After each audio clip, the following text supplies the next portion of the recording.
All right, everybody, this is just going to be a quick little video, or maybe not. I kind of want to take a quick trip down memory lane with you all. But the reason why we're even having this discussion right now is because I got a cool little shipment from the Diablo team. Shoutouts to my boy Bloodshed. But here's the thing. This isn't just any normal Xbox controller. This is actually a custom controller. And oh, wow. Oh, wow. It's actually my first time seeing it. I know I'm using the power of editing here, but legitimately, this is my first time seeing it. This is an official Berserk skin collab Xbox controller. This is actually kind of insane. There you go. Diablo X Berserk. Shout out to the team for sending me this. And I kind of wanted to use this as an wow, this feels really good. Sorry, I'm just going to geek out about this. I've been using one of the Pro controllers this entire time, and shout out to the Pro controller too, but it's a bit heavier than I like. And luckily, I love the original controller so much. Oh, wow. Just get a little ASMR in there. Alrighty, there we go. But on a slightly more serious note, there's a particular reason why the team even wanted to send me this in the first place. And it turns out I've been kind of forced to become a controller player since about 4.5 years ago, and I actually have video proof of the exact incident that caused the damage to my wrist. That means that I am strictly a controller player, even on PC. And it's actually because of a mod of the original Diablo 2 game called Project Diablo 2. Back in December 4th of 2020, my friend BT Neanderthal, who you can see right above me here, hold on, I'll point in the right direction. There he is. My boy BT posted this video, and it's him getting to the world first level 99 sorceress in Project Diablo 2's first ever season. I actually haven't watched this video in the longest time, and I realize it has a little bit of a clip here. So hold on, I'll get to it. But I realize I'm in this clip, but you can see we're all sitting here, we're talking on Discord. You got me, you got Teo, you got our boy Phantom, and I'll give a quick little story about Phantom too. But here, I'll actually just run the clip so that you can hear it.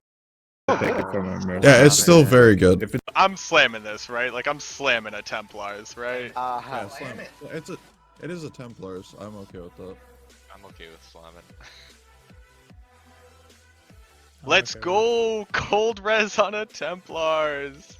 So for quick context, in Project Diablo 2, which is by far the best mod of the original LOD experience, if you've never played it, go check it out. Shoutouts to Senpai Something and team, especially my boy Can Knight, and everybody else who worked to make this game what it is, because it's a truly fantastic experience of the original Diablo 2. And I promise, it looks a lot better than this nowadays. They made it like HD graphics and everything. It's absolutely insane. We were playing on the original release of this game, which made the achievement of pushing a full team of people to world first 99 so much harder than it needed to be. And during this time, that was back when it was basically like the original Diablo 2 with a little bit of extra content. These were maps. The thing that we're doing here is something called a map. You might have seen this in, Path of Exile, etc.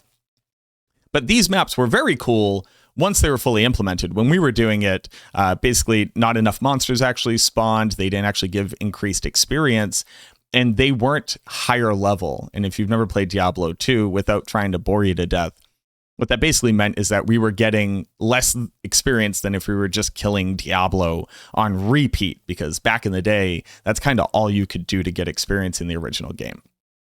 But what this basically meant was that for multiple weeks, we were playing this game for 20 hours a day. No joke. The entirety of the original team.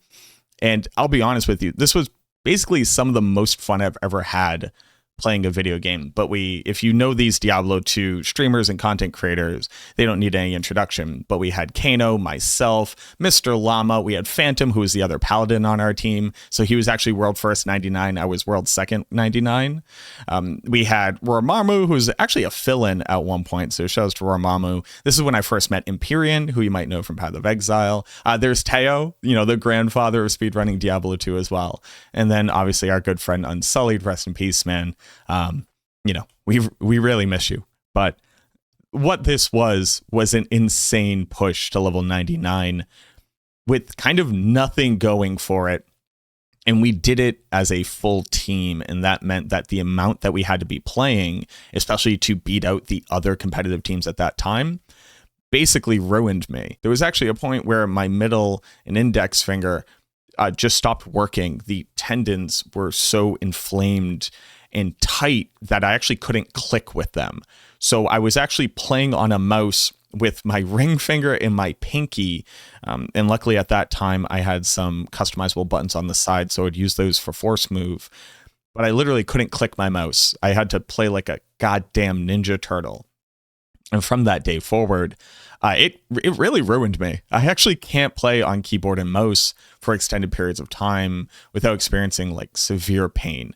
And this is not a sob story, but it's just to give you an idea of how important it is that Diablo 4 has the accessibility that it does and the enjoyment of play that it does on controller, something I really haven't experienced in other ARPGs, although more and more of them are trying to get up to that level.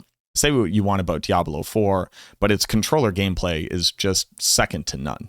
And their accessibility options don't stop at this controller, although, you know, focusing on this controller, like this is insane. Like I'm incredibly happy to have this. But if you didn't know, this is Tylenif. Tylenif is my friend. She is the first ever person, fully blind, by the way, literally can't see with her eyes, who actually beat Lilith in this game when it first released. You might have seen her actually featured on the BlizzCon stage. They had the clip where she finally killed Echo of Lilith. And this is why Diablo 4 is actually won the accolades that has for its accessibility. And I think it's just so cool that of the swag that I've gotten, right? Like I have literally the Soul Stone right here. Oh, wow. My green screen doesn't want to show you that. But I have Diablo's Soul Stone and I have Mephisto's Soul Stone and I have, you know, Lilith's altar and all of that, which is awesome. And like, I'm super nerdy and I love those things. But this is quite literally the only thing that allows me to play this game. But I figured I'd use this as an opportunity, not only to thank the team, because I didn't have to make this video. This isn't like sponsored. This isn't an ad. You won't find that down in the description at all. But shout outs to the team. Shout outs to community management team, Bloodshed, Pez Radar, Adam Fletcher, as you might know them, and everybody there, you know, Blizzkill, all the people who just make this, you know, just such an awesome experience getting to be a Diablo partner, and the work that they put in to make sure that the community gets heard by the developers. I know a lot of people don't believe it, but I promise you, they are constantly checking Reddit. They're constantly checking the forums. They're getting direct input from us and bringing that to the developers for us. So shout out to the community management team. But again, this isn't an ad. I didn't have to make this video. But I also realized that like a lot of people don't know that I did anything before Diablo 4. They don't know that I was a Diablo 2 speedrunner. They don't know that I have the world first ever pacifist Hellbale speedrun. It took me 32 hours. I'll link a video here in case you wanted to check out my kind of recap of that. I was trying to make more of like an experiential movie about it to make it more exciting. Let me know what you think about it. But there was a whole MacroBioBoi before I ever started playing Diablo 4 way back in the secret beta that nobody talks about.